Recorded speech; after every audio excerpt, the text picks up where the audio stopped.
0, 1.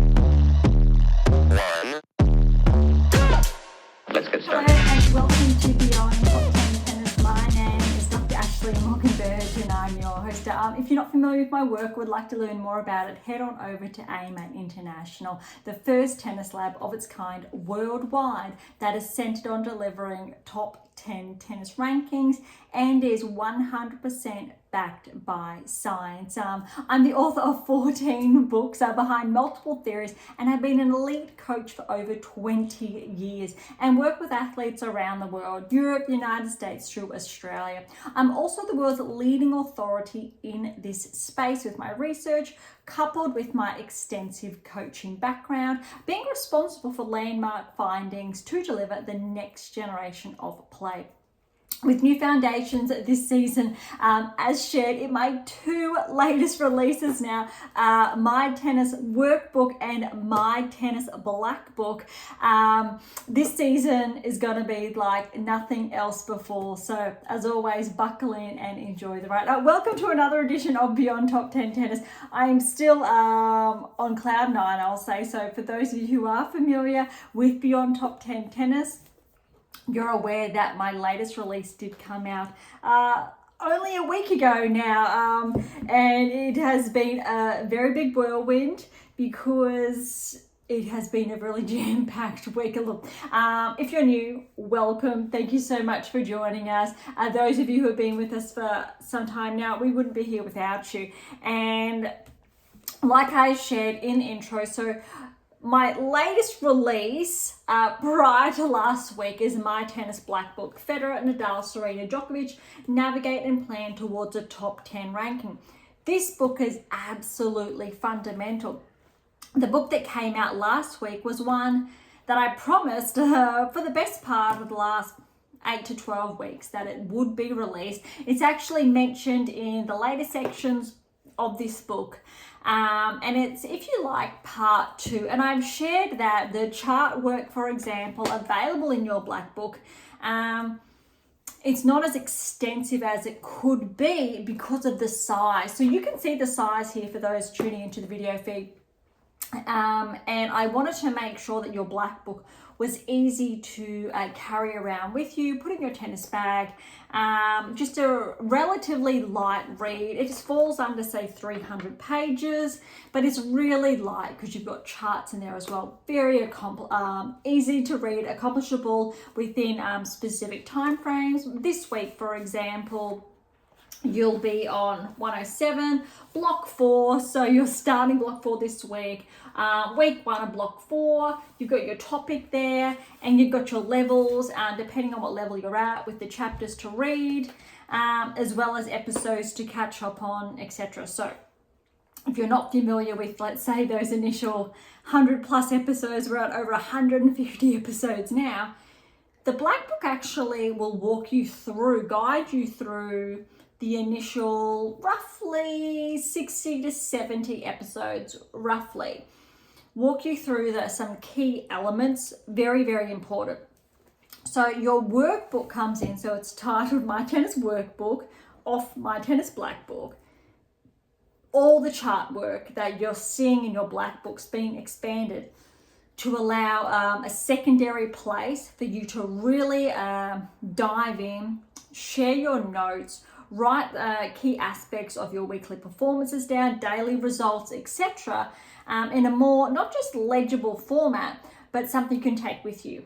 More excitingly, I suppose, or relevant, you would have seen, and it was on the news everywhere in the past few weeks, Mira Andreeva was captured with her own little journal. And I was really excited to see that because your workbook is just like that. So your tennis workbook is that journal, but instead of having those blank pages, it prompts you, and which is really important. So if you're not familiar, you're not sure what to write, what detail, that's your biggest starting point to go through. This is to fill it in as necessary. And I think a lot of athletes, players out there, are not always aware of what they should be writing down, what's important, etc. It might just be 1 or 2 sentences. There's no right or wrong, but to get the most out of your journal, your workbook, there are prompts every single day, week, depending on obviously how you use it, and that's where it comes in. Obviously, to leverage the entire collection, so you'll see that right behind us. You will be directed or pointed towards what book you should be reading next. So your black book and your workbook together are almost like a guide, very versatile. You can fill it in, so write everything down to encourage before you then dive back into the collection, get your highlighter out and apply those key aspects into your game. All right. That's a lot. I really wanted to share the why behind that, because last week's episode was jam-packed and I think we only just touched the surface. I think in the weeks to come, I will be able to share a little bit more. It's so new that I don't even have my hands on a copy yet. So when I do, I'll be sure to share that with you here. Of course, if you do get that copy, please send those pictures through. I would absolutely love to see them. All right, so today's episode is jam-packed. We are catching up on Miami. Miami only wrapped up, I will say, about 24 hours ago, in all fairness. So we've got round of 16 onwards. So last week's episode, remember, we did rounds 1, 2, 3, held back on those initial matches. There was only about 2 or 3 of round of 16. So this week we could really kick off round of 16 onwards. But there are still a lot of the other events. So we had smaller events last week. Puerto Vallarta, Megasaray Hotel. Trust me, I understand or acknowledge my pronunciation there. It was not very accurate. So as always, I really do apologize. This week we also have, I think, about 3 125 events to go under. We've got Charleston starting, also other events. So we've got a 500, 250 and multiple 125s on the WTA Tour, ATP Tour, Miami. We've got Houston and other additional Bucharest and Megasaray. So 3 250 events to go over. Because of a lot of those tournaments are kicking off today as we're going live, we're not going to have that many matches to go through, but that works in our favor. We're going to have a look through the draws, maybe some qualifying, time permitting. The 125 events we're just going to breeze over, so we're really going to focus on the 250 upwards. But we're going to look at the semi-final finalist results to look at players that may be starting to track at that lower tier, which is really important. Can really share some additional insights when we're looking at the data implications, because these are the players that potentially cause those upsets earlier, whether it's the Grand Slams or the 100s, etc., or 1000s, etc. So that's important to go over as well. So it's a lot. But I'm looking forward to also diving into the rankings, because we've got some, I'll say, exciting movers on both tours. So again, WTA tours here, ATP tours over there.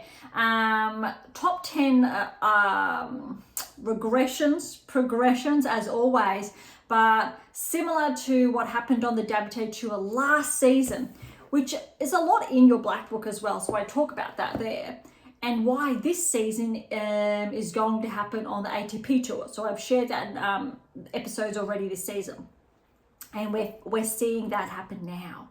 That we've got some top 10 players already regressing out, like we saw on the WTA last year.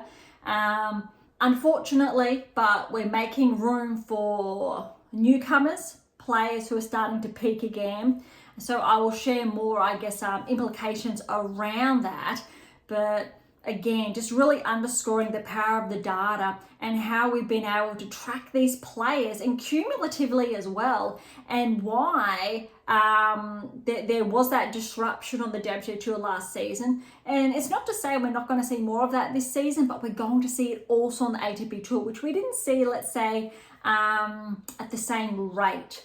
Really interesting. But it also, for you, if you are a player, it allows you to look at the data explicitly to your game how to ensure you are going to steadily progress whilst being mindful of areas that may cause your game to regress, and how you can better control that, so control those outcomes. And that comes down to the 8 keys. The blue book, there we go. That's that side, and a little bit tricky there.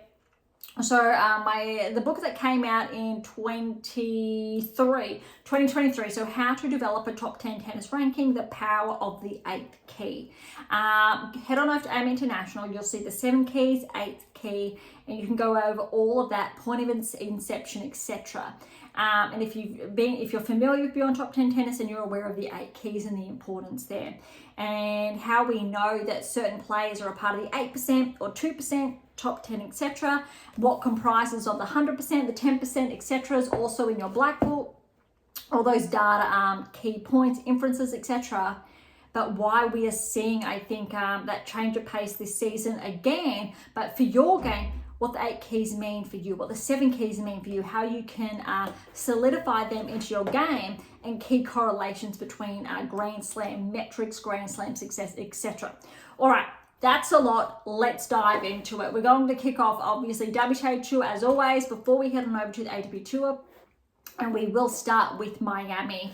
And this was really interesting. So before we really dive into the 2025 metrics, just be mindful of what I'm about to share here, the earlier rounds last season, because this actually has quite significant implications for the rankings as we have it. All right, so Sabalenka last year, Miami, she fell in the 3rd round, which means there's a lot more points to gain.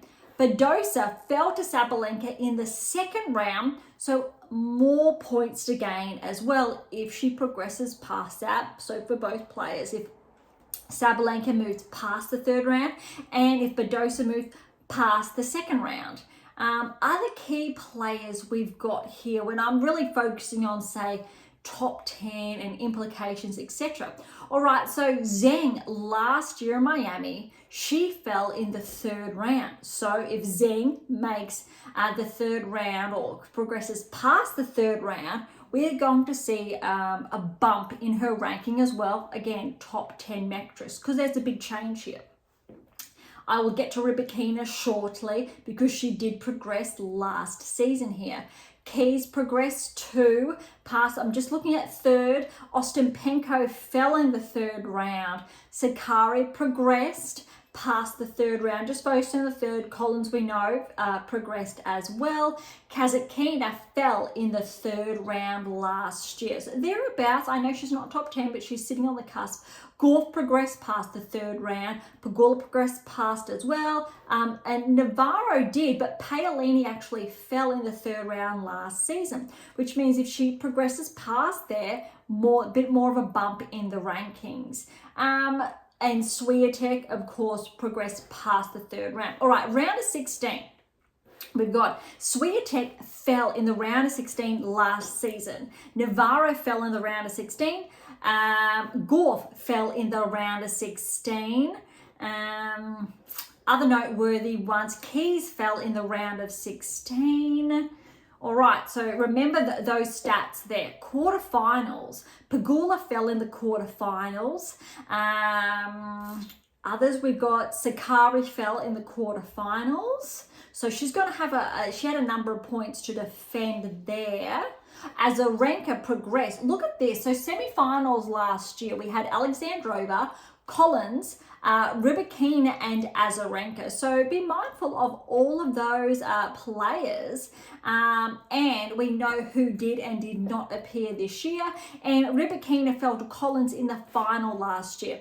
All right, so I'm sharing those, I think, those key results because looking at the round of 16 this year, we already know certain players are going to be drastically impacted in the rankings, and then some not so much. All right, so the players we've got in the round of 16, Sabalenka, so she's already built on her performance from last season.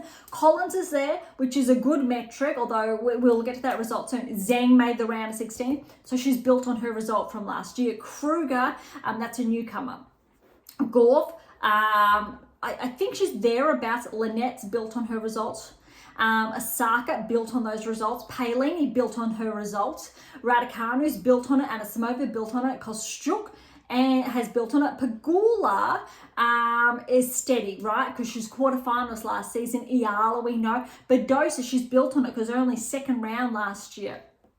Svitolina's also built on a result from last season, and Swiatek is steady because she did make that. She fell in the round of 16, remember, last season. So all of these players, we are going to see probably 50% tracking the rankings because they've already improved on their results from last season. Really important. Then we've got a number of players that are not making the round of 16 like they did last season. So we're going to see a bit of a regression there. I think we had very similar outcomes in Indian Wells, but a little bit different because I think more players were performing at the anticipated level, more, not all, just a little bit more. So we're seeing that roll-on effect, that cumulative effect from both Indian Wells and Miami. So it's really clumping that together. Bigger regressions in March. And remember February, we were talking about what's going to happen at March, end of March, after Indian Wells and Miami. And this is it. So this week's episode will show with the rankings and these cumulative results, the players who are starting to really track and those who have started to fall behind, especially when we're looking at the 10% or the 8%, 2% respectively. All right. Let's dive into it. We've got Sabalenka, Collins. Sabalenka, she's been playing too good in Miami. Okay, 4-4 over Collins. Need to give Collins credit though for pushing Sabalenka. Really 4-4. That's only, in all fairness, one break per set. So that was actually, I would say, a really good performance from Collins. Unfortunately, because Collins did fall, she wasn't able to defend her title. There's a bit of a hit in the rankings.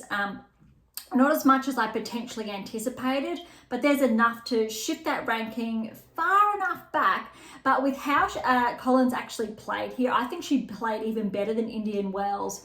And I'm looking forward to seeing how she plays on the clay. Arguably, hard court's her favoured surface, but let's see how she goes. But I'm not going to be surprised if she is able to not so much get back into the top 10, but back inside the top 15. All right, Zhang, she actually played better than anticipated. She hasn't been playing that well this season, but I think this was a very good outcome. Played against Kruger, so she was the favourite, 6-2, 7-6, so 7-3 in that tiebreak there. Gauff and Linette, look, this was an upset. Gauff's had some, I think, ups and downs, but look, in all fairness, it's still a round of 16 result.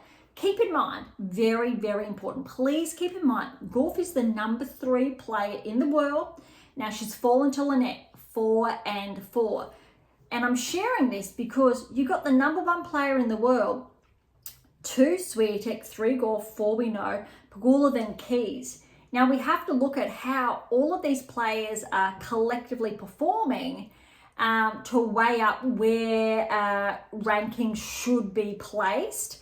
And that, I think that's really important because there's a bit of a misconception, I think, in the wider tennis community that certain players are regressing or they shouldn't be ranked where they are. But if they're ranked inside the top 5, they're there for a reason. And I think that's really important to remember, that just because they've had that one poor performance, which in reality a poor performance may be consecutive first round losses at significant events. Making the round of 16 or greater at a 1,000, let alone a Grand Slam, is still a very important metric.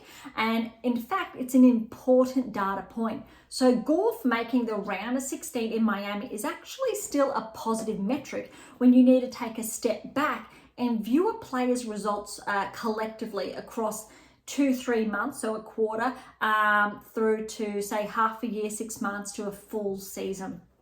Right, Osaka and Paolini faced off in the round of 16. This was actually a very, I think, positive metric for both players. Paolini with the win here, but Osaka was able to push Paolini to 3-6, 6-4, 6-4. That was neck and neck. I think that was a very positive match for Osaka. And if she's able to continue to play like that, then you really need to go, okay, Osaka is potentially primed for top 30 this season. Even though it didn't happen last season, if she's able to continuously play that type of tennis. Well done to Paolini. She's already built on her result from last season. Right, Raducanu, Anisimova. Anisimova was favoured. She was the seeded play, but Raducanu, she played so well in Miami. Really promising. 6-1, 6-3 win. This is the type of tennis that got Raducanu her Grand Slam. If she keeps playing this level, is able to build on it, I have no qualms in saying Raducanu is primed for top 20, whether it's mid this season or at the later end of this season. All right, Kostyuk and Pegula. Pegula, too good for Kostyuk, 2 and 3. Ayala and Badosa, this was a little bit disappointing because I really wanted to see this match. But look, well done to Ayala. Getting that walkover, I think, was absolutely huge. Badosa, unfortunately, withdrawing. Because this actually meant that Ayala had even more points on the line to secure. All right, and the last round of 16 match, Swiatek and Svitolina. This was the closest match I think Swiatek has had in some time. And it could have gone either way because Svitolina was playing absolutely sensational tennis in Miami. Swiatek, she got through just though that tiebreak. First set 7-6, 7-5, so that was neck and neck. But then second set 6-3. But really, I think there was only one break, maybe one or two in that second set. It was very, very tight. I'll have more to say about that shortly. All right, quarterfinals, we had some very significant upsets, or one primary upset if you've been following. All right, Sabalenka and Zheng. This was always going to be interesting, really to gauge where Zheng was playing. This time last year, or thereabouts, if we track back to the Australian Open last year, when we had Zheng and Sabalenka, different story.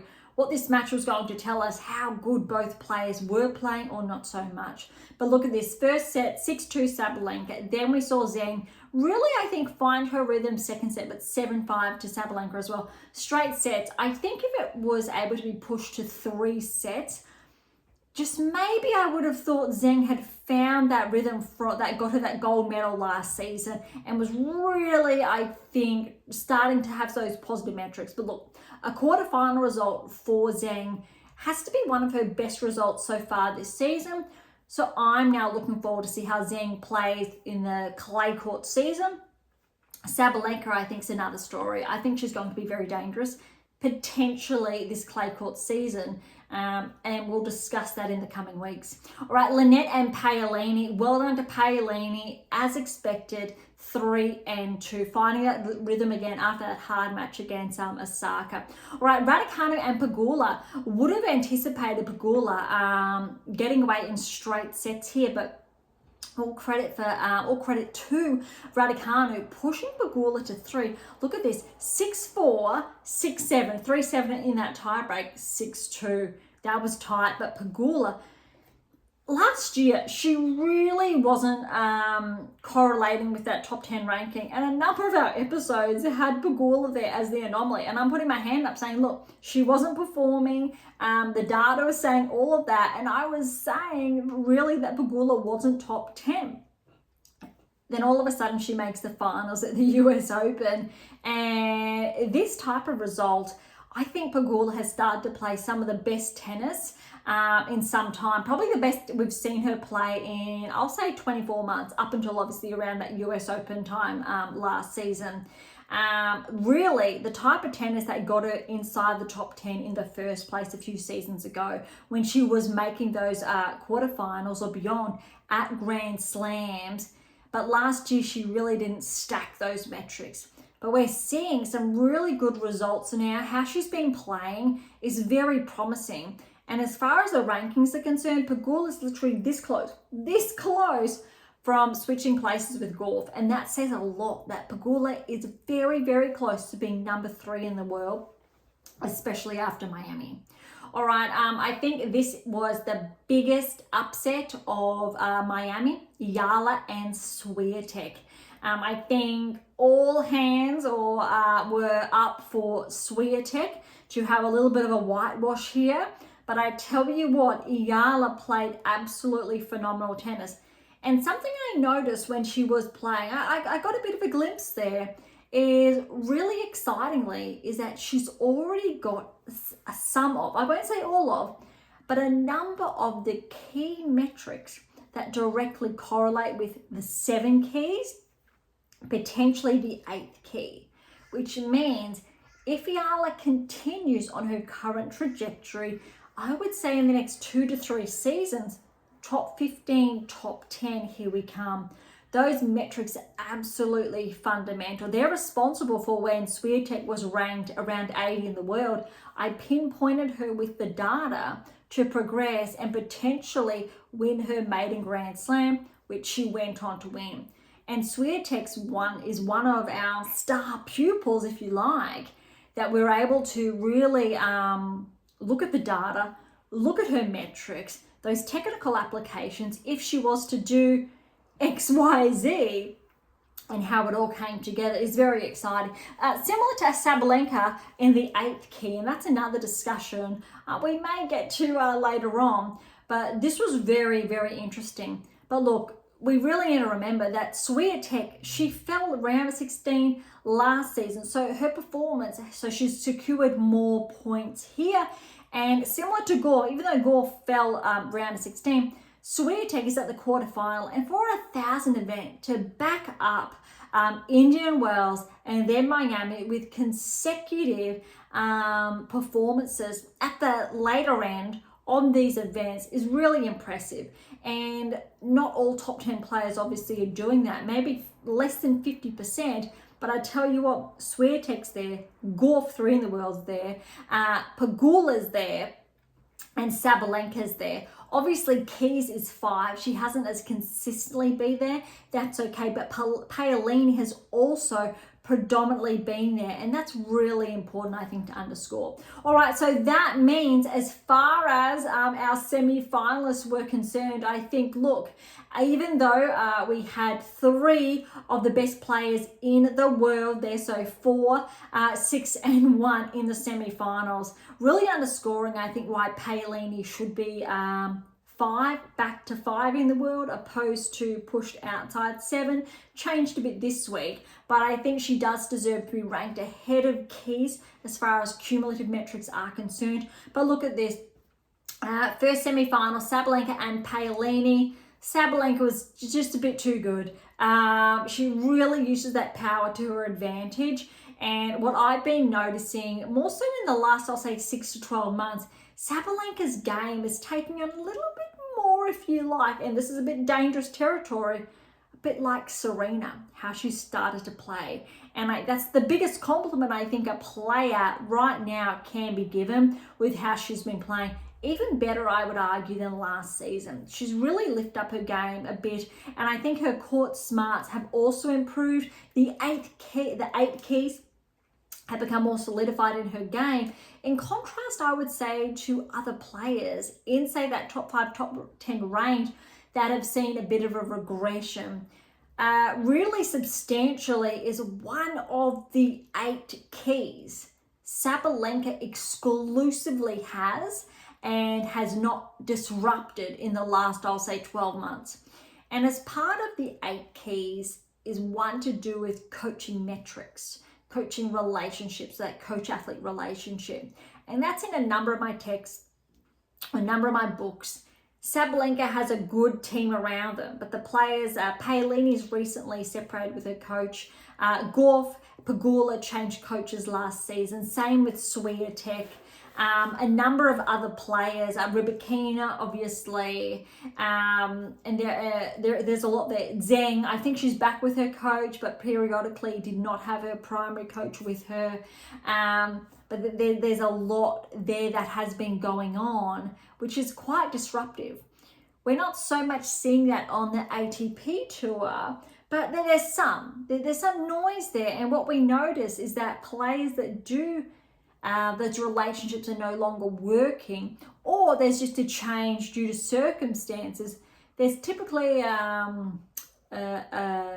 period where performances will suffer before they improve.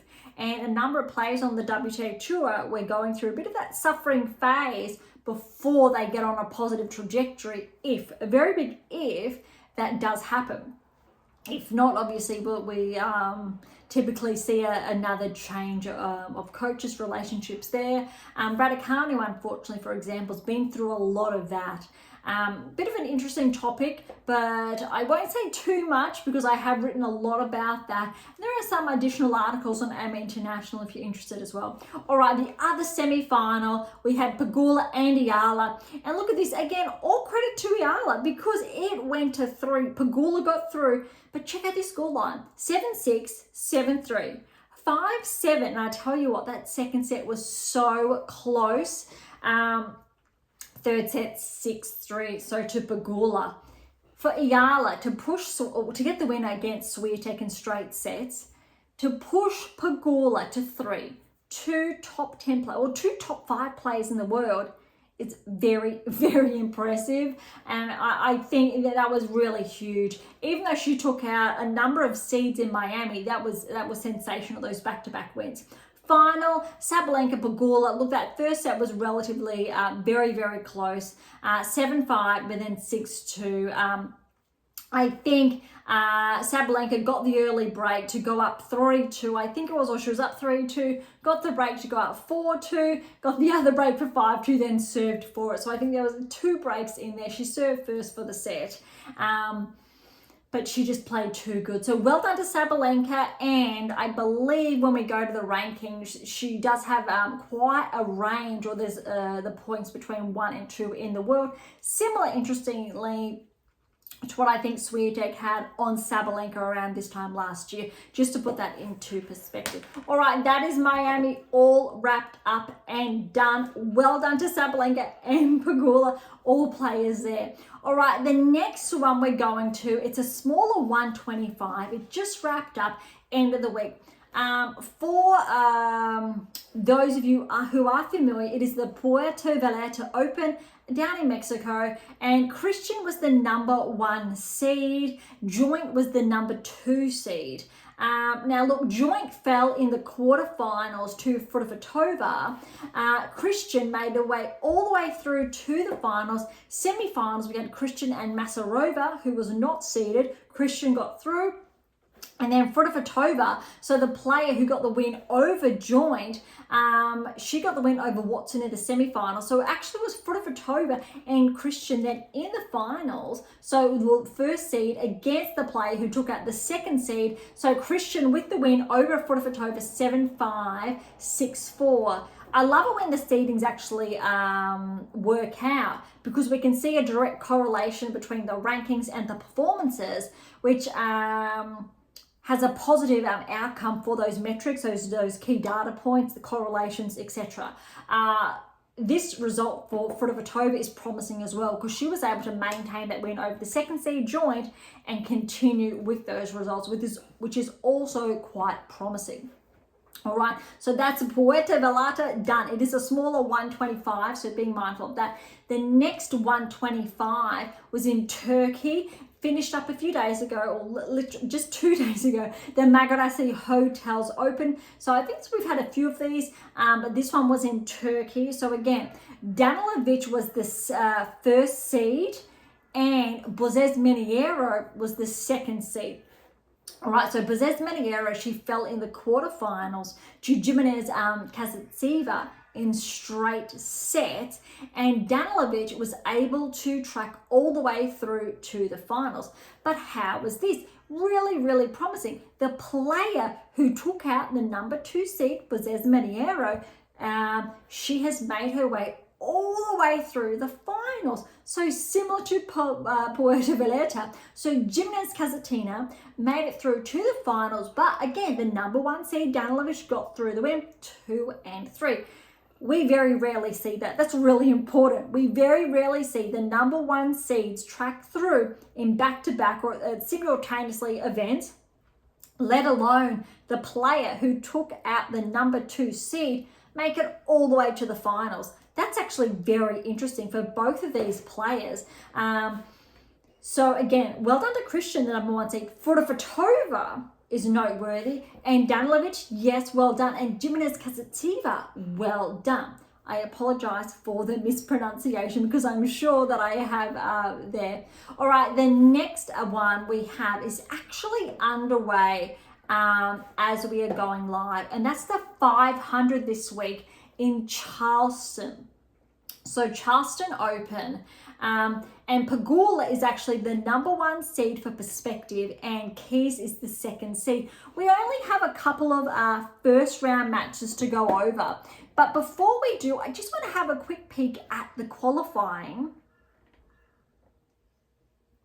to have a look at a number of plays. All right, so we've got Matek Sands, first round, fell in the second of qualifying.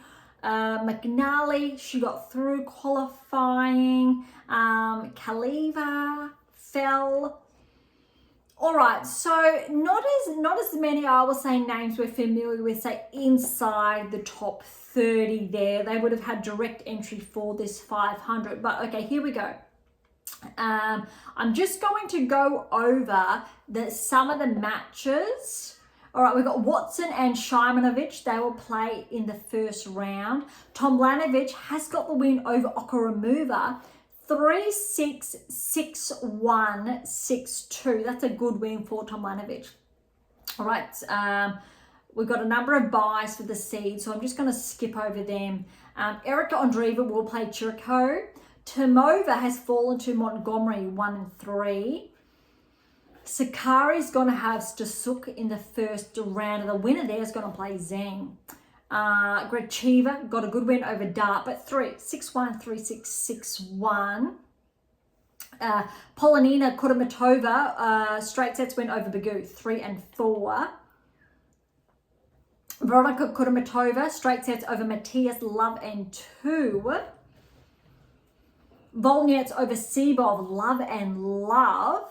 We've got Gadecki will play Baptiste. Davis will play Loeb. Kennan and Pera are playing as we're going live right now. It's at 4-2 to Kennan. The winner of that match will play Bekic. And then we've got Kalinina has fallen to McNally, 4-6, 6-1, 6-4. Dolhide with win over Cocuretto, 6-4, 6-1.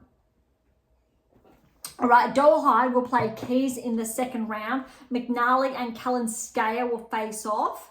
I've already said who Benchik is going to play. Kazatkina will play the winner of Davis and Loeb. Navarro is going to play the winner of Gadecki and Baptiste. Kruger and Volnets will play second round. Putintseva is going to play the winner of Zhang and Bronzetti, and that's with an A, not an E. Anisimova will play Kudermetova. Schneider will play Polonina Kudermetova. Alexandrova will play the winner of Lee and Blinkova. Mertens and Gracheva will face off. And I've already shared that Zheng with the E will play the winner of Sakari and Stasuk. Collins and Montgomery will play in the second round. Austin Penka will play the winner of Eric Andreeva and Chirico. Stearns and Tomljanovic will face off in the second round. And Pegula will play the winner of Watson and Shimonovic. All right, so that's, I'll say, relatively interesting. Curious to see how Pegula tracks after, obviously, Miami. That's a lot of tennis she's been playing back-to-back from Indian Wells, Miami, and now Charleston. And similar with Keys, although in all fairness, Keys didn't go as far, so not as much, I'll say, as far as in the legs is concerned. She had a bit more rest in contrast to Pegula. But I think what's really, I want to see how Kalinskaya goes and Benchik, because they could pick up some very important points. Kennan as well, I think, is one to watch. Kazatkina, now that's interesting. Those of you who are familiar with Beyond Top Tennis, we are based in Australia. And news that's come out this week, the last couple of days, is Kazatkina got a permanent residency in Australia. So we know that background, obviously Russian. And now she gets to play with the Aussie flag next to her name. And so it's a little bit different, I think, for Aussies seeing another player automatically be given that Aussie flag. Historically, we've seen that over the years, but they have to wait, I think, a number of years before they can represent, say, the Billie Jean King Cup, Fed Cup, etc. But it's going to take, I think, a bit to get used to. And I've shared this personally as well, but welcome to Kazakhina. It'll be very interesting to see, I think, how that does unfold. Interested to see how Navarro plays. If she can get some extra points here, because she has been bumped outside the top 10, and that was the case last week, if you recall. Other matches, Anisimova, let's see how she tracks. Schneider as well. And the other player, wait for it, Sakari, of course, yes, because she's taken a very big hit in the rankings so far this season. Zheng, let's see if Zheng can back up her results in Miami, that she did play well. Collins as well. Ostapenko fell early. It'll be interesting too. So we've got some really big players in action in Charleston, and I think some really important potential ranking implications are on the line. All right, next one that we do have, I believe it is, we've got a 250 here. Boskova is the number 1 seed. She's ranked around 50, just for perspective there. And Osorio is the number 2 seed. And I'll just check. So Osorio is, similar ranking range, around the 50 range there. I'm not going to go through too much. Look, Parks is in action. Buska, Sorobes, Tormo, and Janilevich, they've already gone. They're in action actually as we are going live. Arango, interesting. She's got the 4th seed next to her name. That's exciting. Bagosi and Seidman, they're playing as we're going live too. So we will wrap this one up next week. But it is the 250 in Colombia. So that is one, I will endeavor to pronounce it, but I apologize in advance. Copa Colsanitas Zurich, Bogota, Colombia, I will say. In Bogota, Colombia is easier to pronounce, but that obviously is where it is. But it is a 250, but it still will have some important points on the line there. But again, Boskova, obviously seeded 1, is the favorite. All right, a 125 we've got next, and that is the one in Spain. And I should have prefaced today's episode by saying April marks, or the end of March, April marks the transition to the clay court season. So all of these events are now on clay, which is really interesting, especially to the players who played Indian Wells, Miami, transitioning basically the following day or within a few days onto the clay. So we may not expect or anticipate the best results, because we have a lot of the lower ranked players who have been playing some of the smaller tour events on clay throughout March, when they didn't obviously get direct entry into, say, Indian Wells or Miami.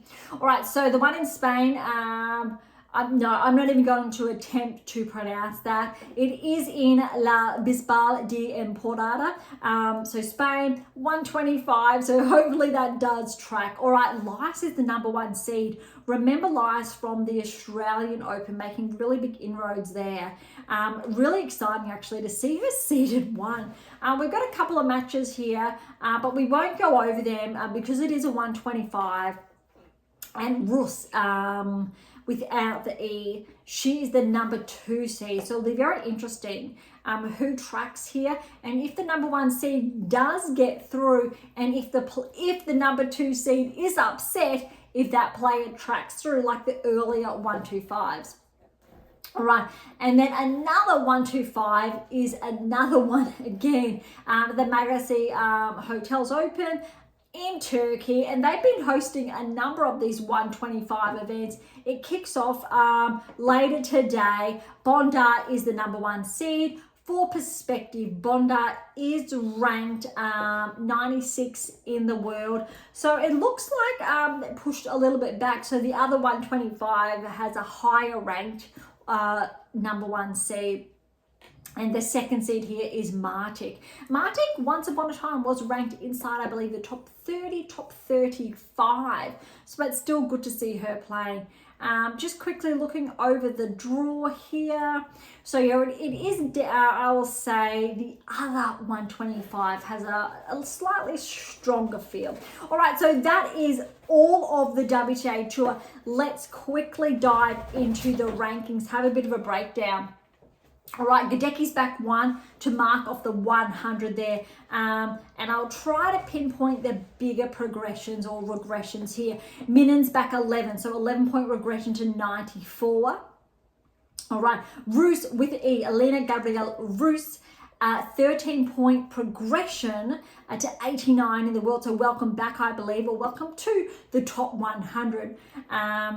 Looking for the bigger moves, here we go to Donny. Well done. 17-point progression to 83 in the world.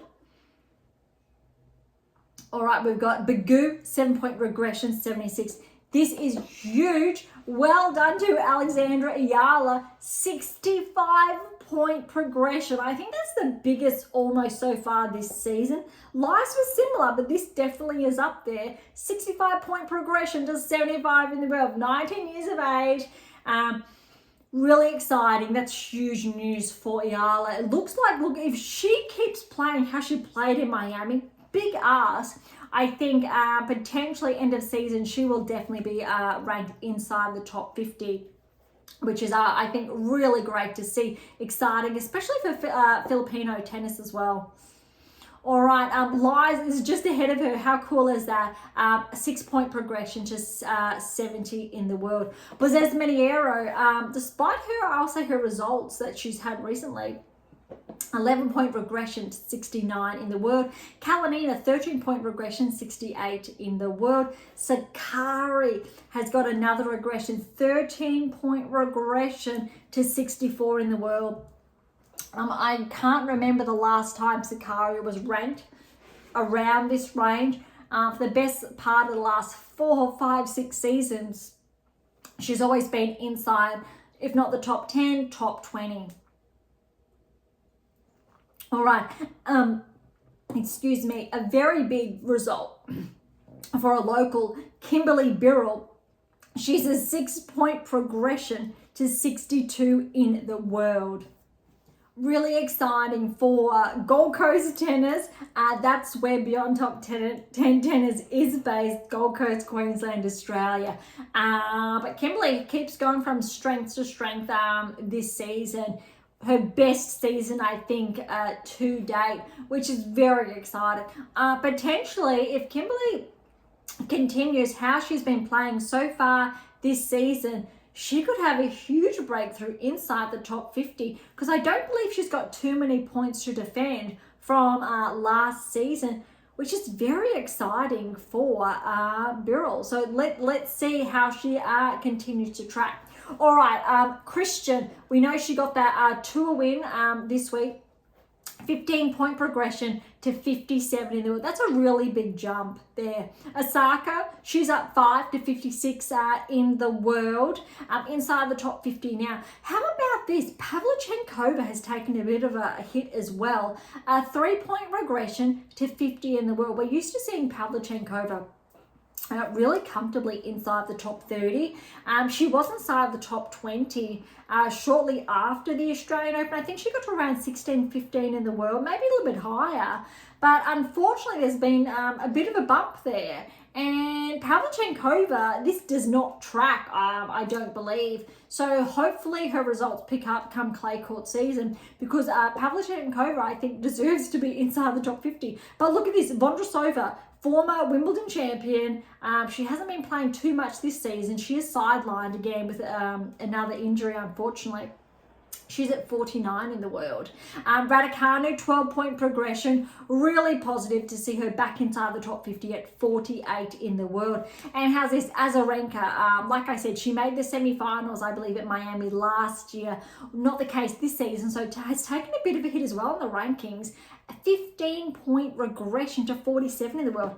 I think this is Azarenka's lowest ranking since she came back off maternity leave, even though it wasn't called that back then. It's only recently been in place at for the WTA Tour, but And Azarenka was behind that, just a bit of a side note, which is huge, I think, for her legacy. But again, we're seeing the big names here being bumped quite a chunk back.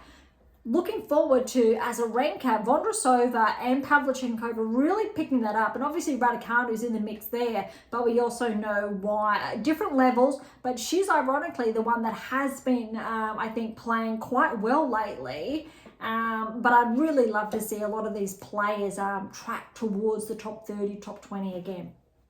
All right, Kenin, she's up 2 to 44. Stern steady at 43. Kessler, 6-point progression, 42. Bencic is up 41, so she's slowly making those inroads. And I stand with, I think, what I've said in the last couple of weeks. If Bencic keeps playing how she is, top 20 definitely is within reach. Bulter, another player that was inside the top 30. She was around 26, 25, I think, a couple of months ago. But she's back to 39 in the world, so 4-point regression there. All right, Danilovic, she's up 6, so she's got that extra title to her name the past week. 35 in the world, and she was tracking last season, so that was one of the players we were keeping an eye on. Kalinskaya steady at 33, but remember the beginning of the season she was around 13, 14 in the world. Noskova back 32, but she wasn't inside the top 30, but good to see her making some inroads again as well. All right, Lynette 31, so she's up 3 there. Top 30 here we come is Frech. So we got 2 Polish players here back to back.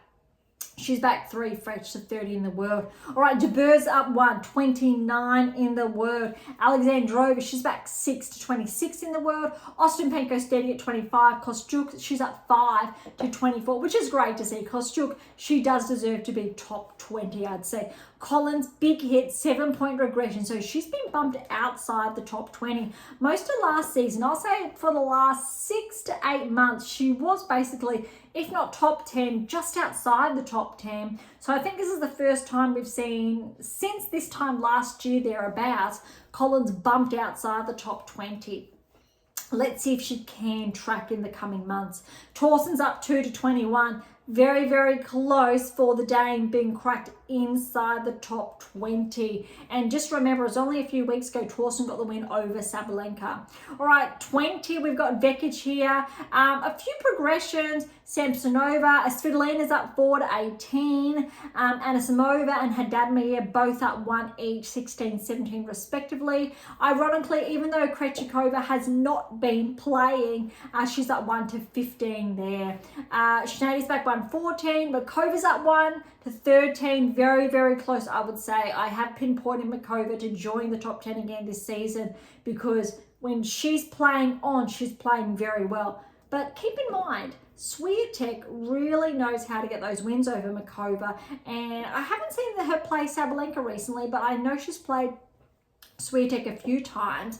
But it shows that, I think, the difference between a top 13 player to, say, a number 1-2 player.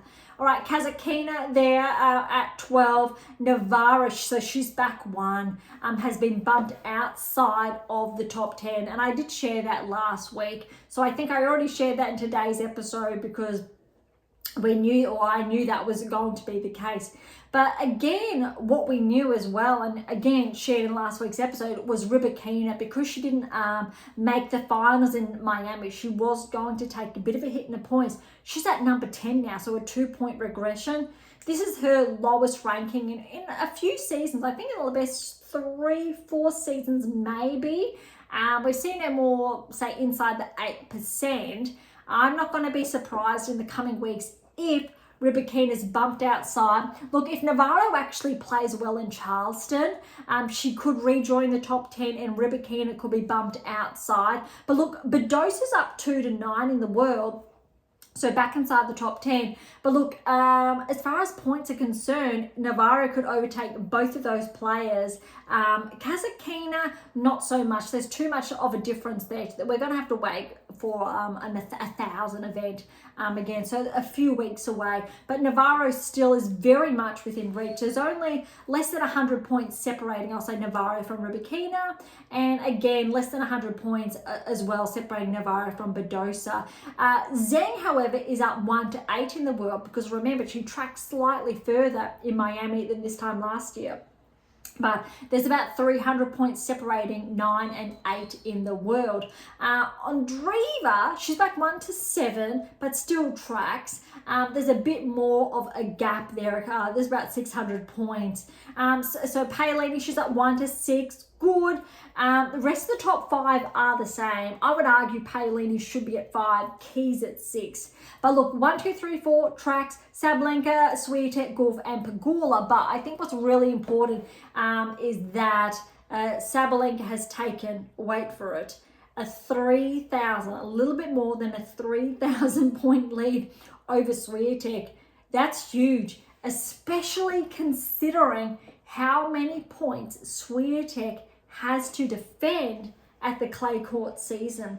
That's very, very significant, because it doesn't look like we are going to see too much of a change here. But keep in mind Wimbledon, I guess a grass court season. Sabalenka didn't play last year, which means she's got all the points to gain. Swiatek fell early, so from memory, I want to say 3rd round.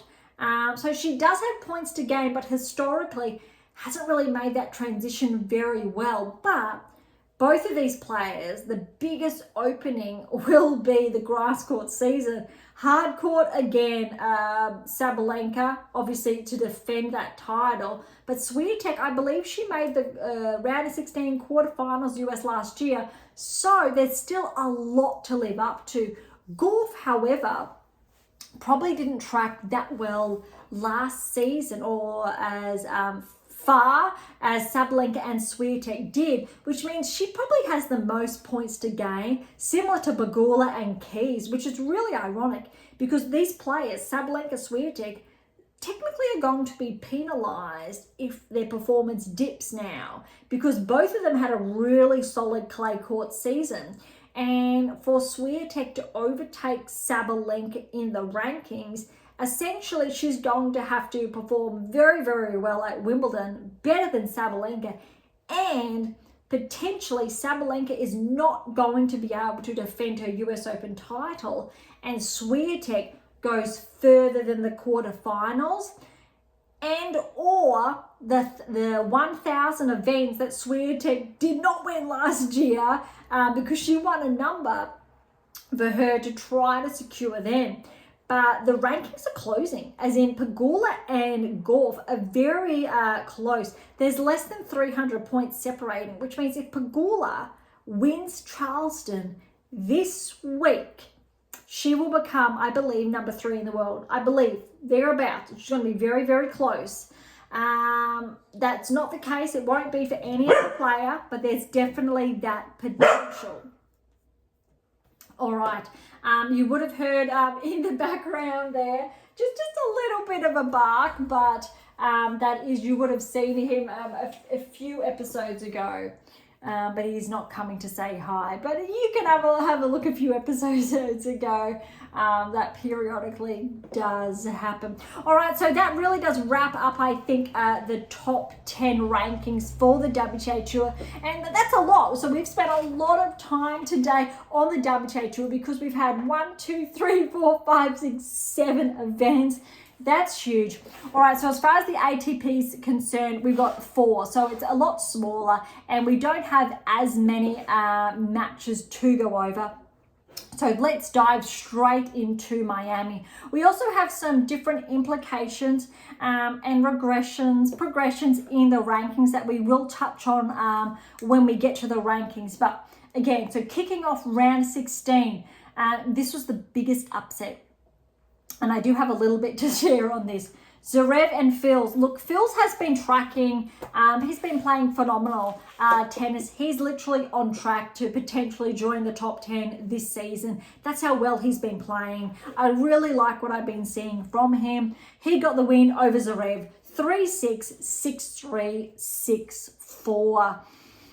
I think what's a little bit ironic here, unfortunate for Zverev, is that Sinner's obviously been sidelined. He's got that temporary ban, if you like, where he's not obviously permitted to play. Huge opportunity for Zverev. This is his third tournament, I believe, third consecutive tournament where he's fallen short.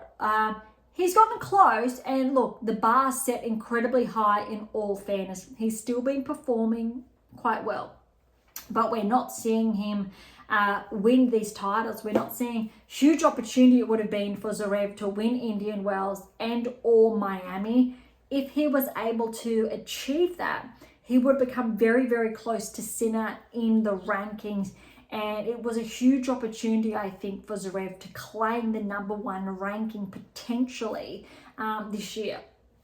Because Zverev so far hasn't been able to capitalize, he probably won't be able to if, very big if, Sinner kicks off where he left off, if he's playing very well when he comes back on tour.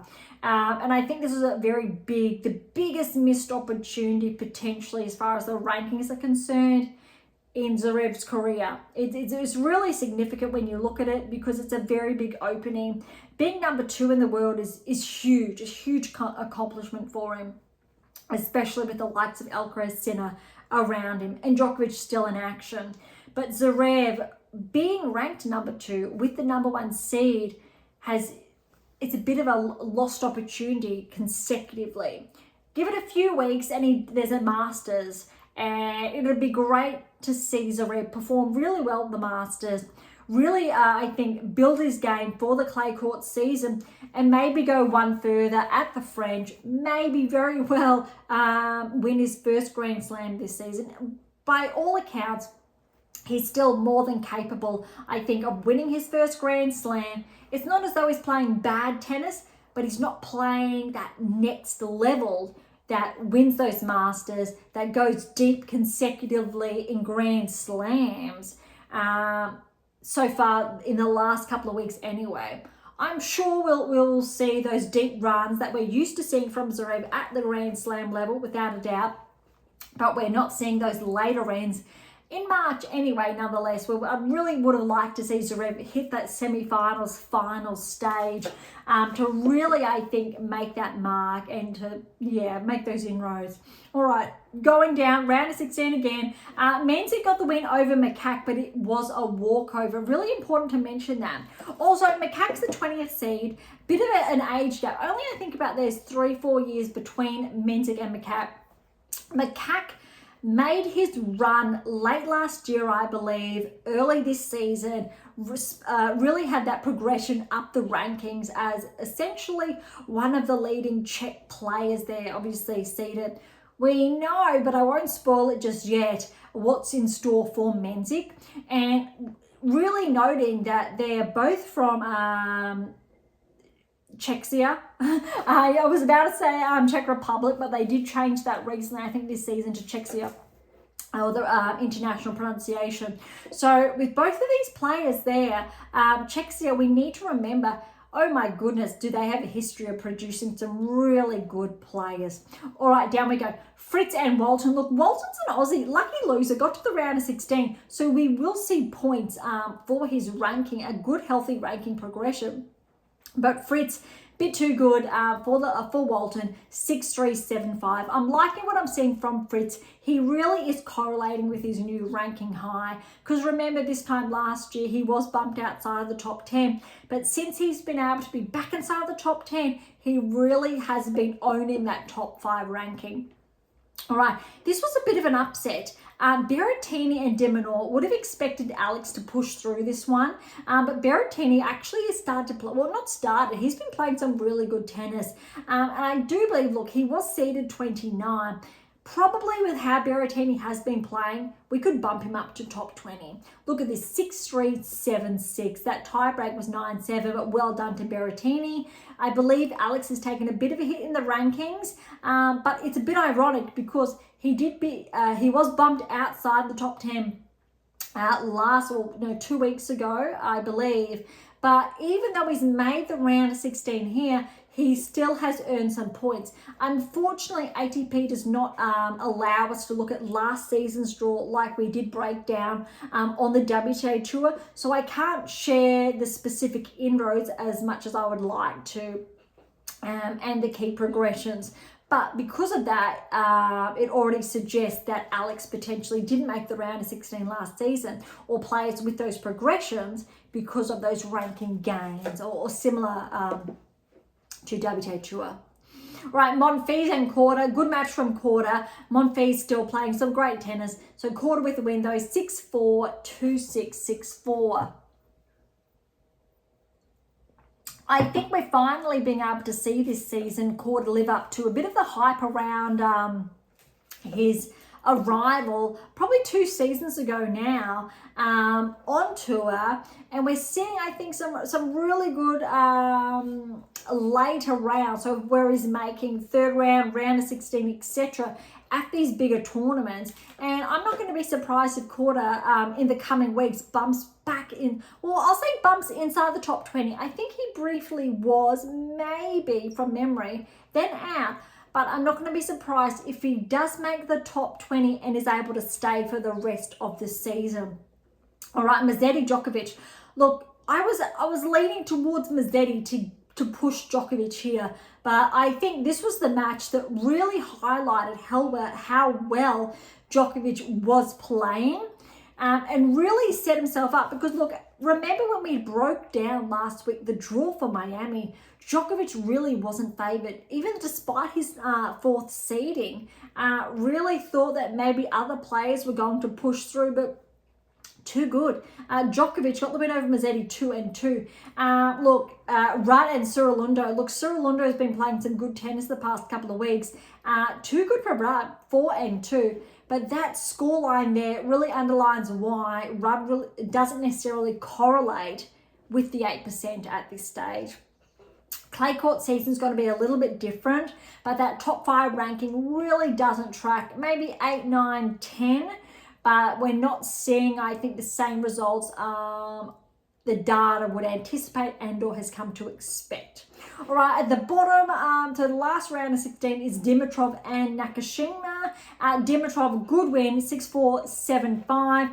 I would argue Dimitrov's playing some really good tennis that should be able to push him back inside the top 10.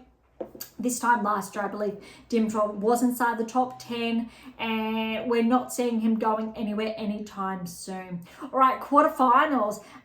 This one was a bit surprising. Fils and Mensik. Mensik, look at this, 7-6, 7-5, ran away with the second set, 6-1 over Fils. And I think that second set specifically put Mensik, really put that warning out there that maybe Mensik could do a bit more or cause some trouble. All right, Fritz Berrettini. Look at this scoreline. Fritz got the win, but Berrettini, I tell you what, playing against a top 5 player, pushing him to 3. There goes my pen, my apologies. 7-5, 6-7, and that was 7-4. 7-5. My apologies. The tie-break score was 9-7. That's huge. 3 sets. It looks like there was only 2 breaks in either sets. For Berrettini to push Fritz to 3 and for it to be that close is really, really impressive. But well done to Fritz tracking through to the semi-finals. All right, Djokovic and Korda. Again, well done to Korda pushing Djokovic to a tiebreak. 6-3, 7-6, 7-4. Great result for Djokovic because we haven't, I guess, seen Djokovic track like we're used to. But this is really a really good performance. But for Korda to push Djokovic, again, really highlights, I think, how far he's come and the potential there.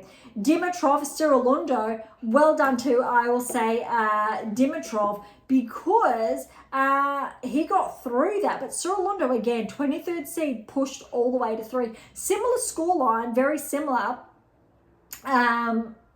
to what we saw between the Fritz and Berrettini match. 6-7, so Cirilundo got that first set tiebreak. It was 8-6 there. 6-4 second set goes to Dimitrov, and then third set to Dimitrov in the tiebreak, 10-3. Just wow, that's really impressive. So we know Serena, I think he's on the cusp, if not after Miami top 20, and that I believe is going to be a career high ranking.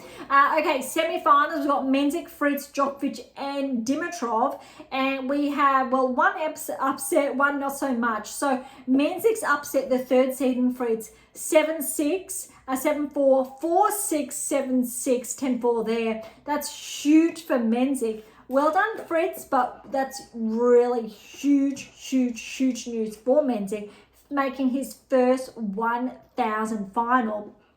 Djokovic with a win over Dimitrov. Relatively convincing there. 2 and 3. I'm not even going to guess how many finals Djokovic has made at 1,000 levels, because I'm sure it's by far in the double digits, deep double digits.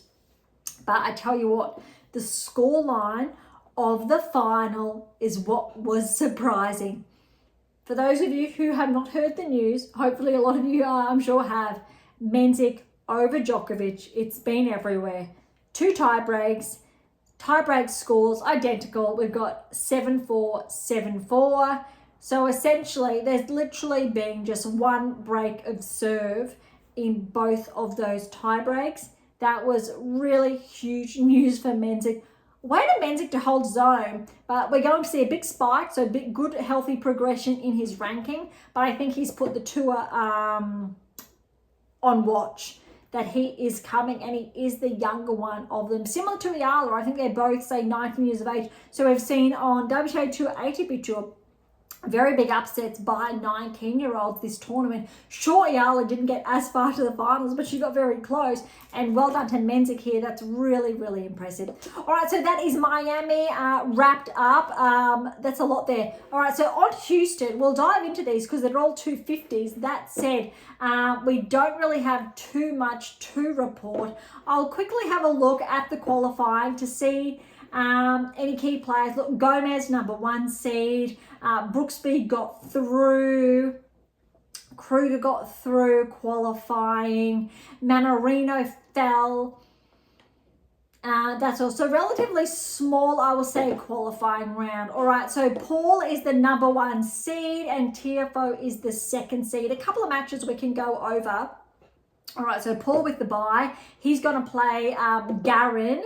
Garin got the first round win over Richard a short time ago, 3 and 4. Smith and Duckworth. The winner there will play the winner of Quinn and Thompson. Tabillo is going to play Brooksby, who just got the win over Daniel, 4 and 4. Denoli, a qualifier, got a win over Holt, 2 tiebreaks there. And he will play Kokovic, who got the win over the 7th seed Etcheverry, and straight sets.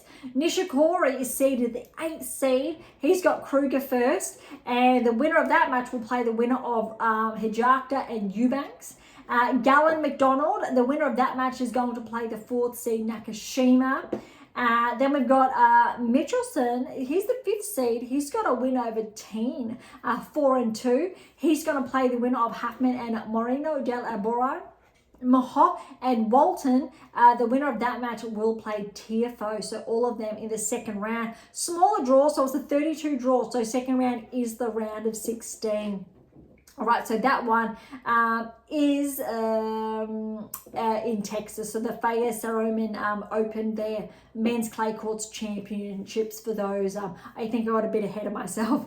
All right, so the next 250 that we do have is the Grand Prix Hassan. That's the one in Morocco. Grekensport is the number 1 seed, and the 2nd seed is Sonego. So that's a bit interesting. So you can see the difference in the 250 events, and obviously top 10 players in one, not so much in this one. That's not the case. But we don't, oh yeah, we've got, okay, a few matches we can go over. The winner of Carino Busta and Lamy and Larossi will play Grekensport in the 2nd round, but that is, again, going to be a round of 16 because of the 32 draw. The winner of Corey and Herbert will play the winner of Kotov and Bellucci. Mueller will play Dylan, who just got a win over Vukic, 7-5, 4-6, 7-5. Benchert and Dijon, They will play, the winner of that match will play the winner of Bakjak and Munar. Carabella's Baena just got a win over Berge, 7-6, 6-3. He's going to play the winner of Altima and Vertayen. Collignon just got the win over Fognini, 3-3. He will play Borges, the 4th seed. Darderi and Boya will face off, and Cirilundo qualified, and Gaston will face off. So the winner of each one respectively will face each other in the round of 16. And lastly, we've got Gojo, protected ranking there, will play Kopriva. The winner of that match will play the 2nd seed Sonigo in the second round or round of 16. All right, so that is the event in Morocco. The final one we have is in Bucharest, and that is the Tirac Open there. That Baez is the #1 seed. I believe Baez won a title a few weeks ago, so this might be one to watch. And Martinez is the 2nd seed. We've got a few matches here. So Baez will play the winner of Diallo and Seng. Comasana and Kleisen. The winner of that match will play the winner of Bautista Agut and Boo. Jarry is going to play the winner of Lakjovic and O'Connell. Nardi and Fuchsovic, the winner of that match will play Navone, who got the win over Jerry, 6-1, 4-6, 6-2. We go Carabelli and Albot. The winner of that match will play the winner of Shevchenko and Milosevic. And this is an upset. Gasquet, well done, got a wild card, and he got the win over Vanders and Schulp. I believe Vanders and Schulp upset Alcaraz at the US Open. So well done to Gasquet. 4-6, 7-5, 6-1. He will play the 3rd seed Caboli in the second round, but round of 16. Vachero will play Zuma, and the winner of that match will play Giannui, a wild card, who got the win over Bastaveri in the first round, 3 and 4. Wawrinka's going to be in action against Skatov, and the winner of that match will play Martinez, the 2nd seed. All right, so that one is the one in Romania. Wrapping all of these ones up, we'll know the results this time next week, but let's head on over the rankings because there are less events on the ATP Tour this week in contrast to the WTA Tour. All right, so Mackenzie McDonald, he's at 1, so starting off at 100. Focusing on the bigger movers, we've got De Jong. He's up 7 places to 98, so welcome to the top 100. Corrick, great to see Borna Corrick back inside the top 100. Interesting fact, Corrick once upon a time, I believe, used to be ranked inside the top 20. Him and Thiem were going neck and neck. It was a number of years ago now, so some of you may remember, others not so much. Thiem got the run, Corrick obviously not so much. I remember because they had a similar playing style back then. I think Corrick has a one-hander, not too sure. Haven't seen him in action for some time. But obviously we know the results of Thiem, Grand Slam, top 10. Corrick, he wasn't able to hold on, I think, to that peak performance, and he hovered around top 30, top 50. Recently, in the last 2 seasons, I think he's had a bit of a regression, but he's still only 28 years of age. Monteiro, 5-point progression, 94. Nardi, 9-point progression, 93. Looking for the bigger moves, O'Connell, 9-point regression to 87. We've got Diallo, 6-point progression to 81. Here we go, Marizard, 21-point regression to 80 in the world.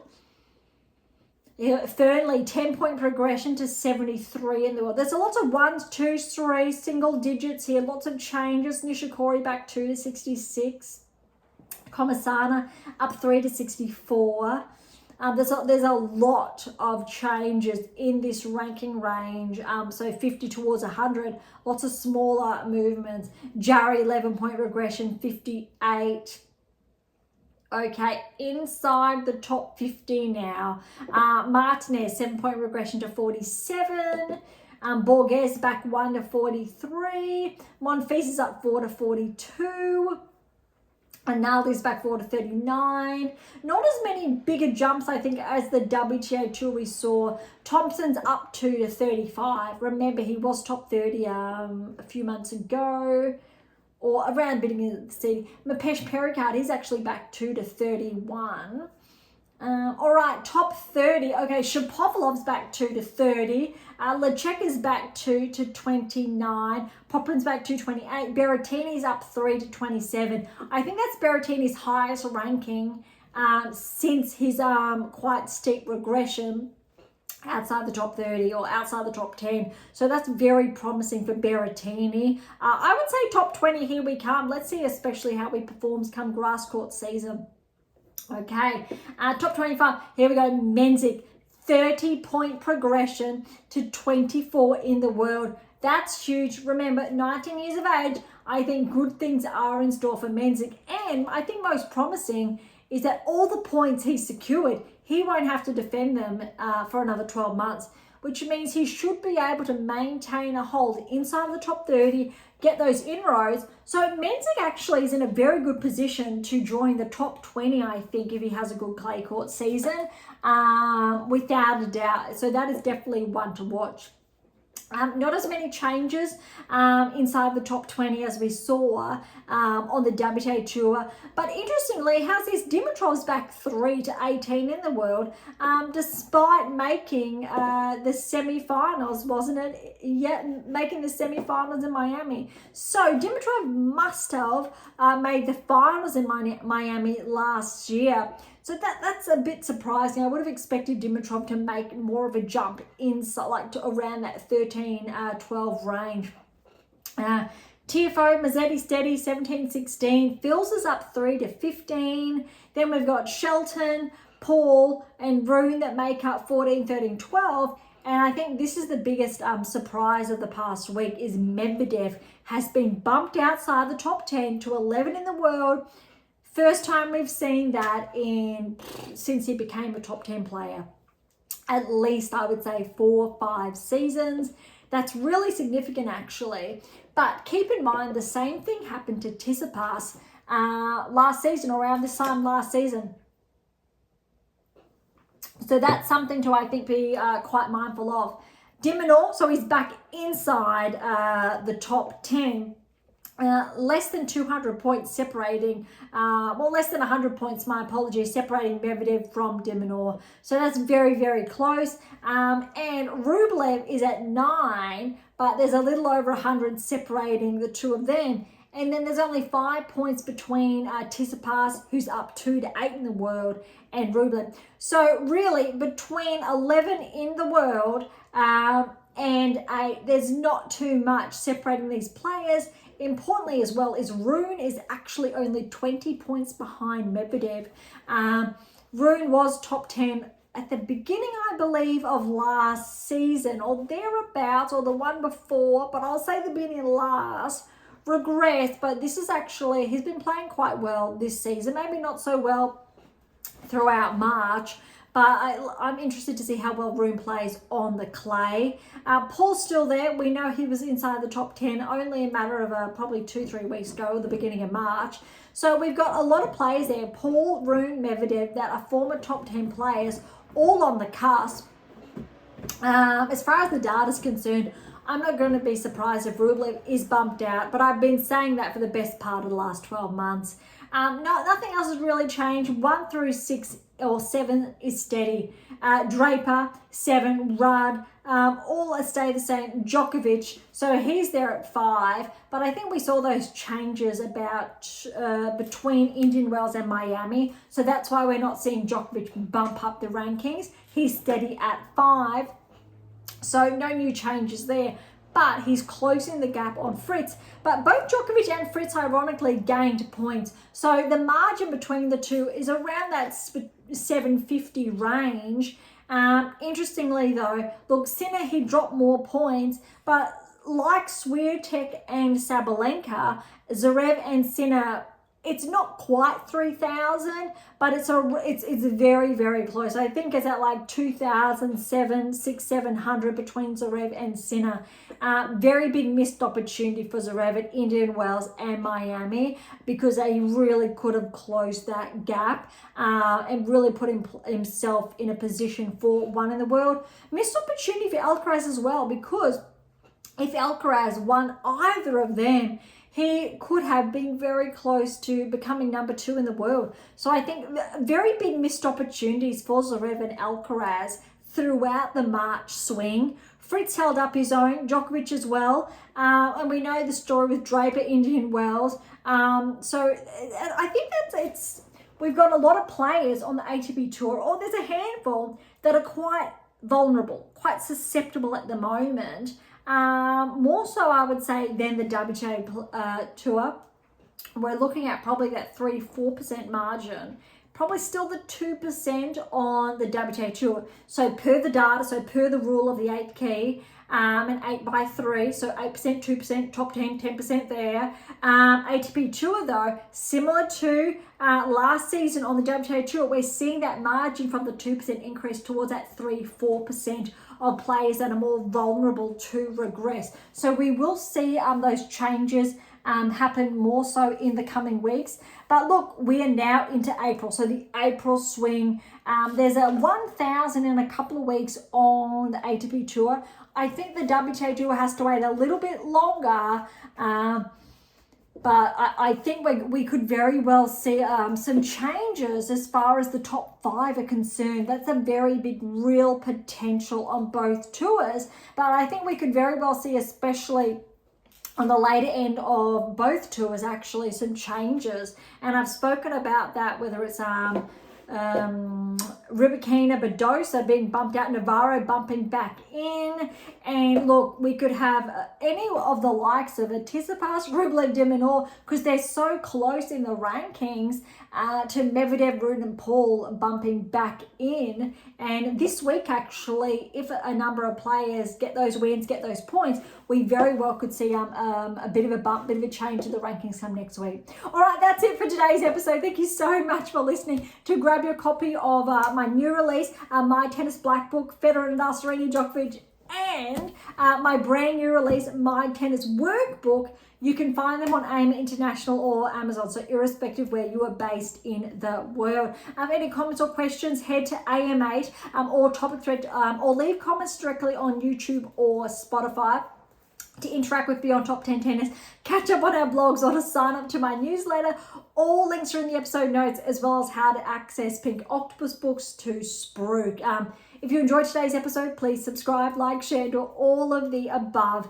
Beyond Top 10 Tennis exists for you, so please consider sharing us near and far. And if you're serious about heading towards a top 10 ranking, or want to know what you're missing to secure that maiden Grand Slam or more, don't be shy and come and say hi. All right, on that note, thank you so much for listening. I am so incredibly grateful.